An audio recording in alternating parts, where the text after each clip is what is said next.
Rep. John Conyers Jr. DMich, in 2015. WongGetty Images. The political future of Congress. Longest-serving member, Rep. John Conyers Jr. DMich, appeared precarious late Tuesday as leaders pressured him to resign over allegations he ually harassed multiple female aides. House Minority Leader Nancy Pelosi, D. Calif, and members of the Congressional Black Caucus encouraged the veteran lawmaker to step down as soon as this week after a fourth accuser came forward Tuesday morning, according to a senior Democratic aide who spoke on the condition of anonymity to describe private conversations. Although Conyers denies wrongdoing and has insisted he will not resign, he stepped down as ranking Democrat of the House Judiciary Committee on Sunday. The move was seen as a concession to critics who said he should no longer occupy such a powerful perch as allegations mount. The 88-year-old lawmaker traveled back to Detroit from Washington on Tuesday night. He was not spotted at evening votes, where members of the CBC held a rare huddle on the House floor. Several members of the group declined to say publicly whether Conyers should step down. Resignation is a personal matter, said Rep. Cedric L. Richmond, DLA, the chairman of the CBC. That's a personal decision for him and his family. Richmond said in a statement Tuesday that he had a very candid conversation about the seriousness of the allegations against Conyers, which he vehemently denies. He also urged him to cooperate with the ethics investigation. Any decision to resign from office before the ethics investigation is complete is John's decision to make, Richmond said. I don't think we should rush to judgment on decisions, said Rep. Benny Thompson, Miss, ranking Democrat on the House Homeland Security Committee. It's his decision to make, and I would look forward to him at some point making that decision. Arnold Reed, Conyers' attorney, said CBC members were not trying to get him to resign. The tenor of the meeting was to discuss how he was doing, how he was handling things. They were trying to determine how his family and how he is handling the allegations. They are not trying to force him to resign, he said. We will be having a conversation about the allegations and how we move forward.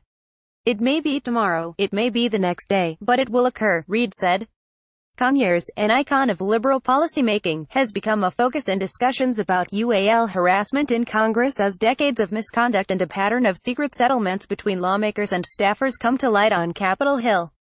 Although a growing number of female lawmakers are urging congressional leaders to respond swiftly, Conyers' seniority and participation in the civil rights movement have given some colleagues pause about calling for his resignation. Pelosi called him an icon on Sunday talk shows, only to face immediate criticism from women's rights advocates and others, saying she has looked up to Rep. Conyers for decades. Rep. Pramila Jayapal said Tuesday that he nonetheless must step down, given the pattern of misconduct alleged by former aides. This is a watershed moment, where, finally, the country seems to be waking up and realizing we need to have a zero-tolerance policy toward ually harassment, Jayapal, a member of the Judiciary Committee, said in a statement. I believe these women, I see the pattern, and there is only one conclusion: Mr. Conyers must resign, she said. A report published Tuesday in the Detroit News could make it harder for Conyers to defy such calls to step aside. The paper reported that Deanna Marr, who worked for Conyers between 1997 and 2005, said he propositioned her once and inappropriately touched her twice. Multiple allegations have surfaced since last week, when BuzzFeed reported that Conyers reached a financial settlement in 2015 with a former employee who said she was fired for refusing his ually advances. In court documents filed earlier this year, another woman, Maria Reddick, accused Conyers of harassing her while she worked as his scheduler. And in an interview with the Washington Post, a well-known lawyer specializing in congressional ethics accused Conyers of harassing and verbally abusing her when she worked for him in the 1990s.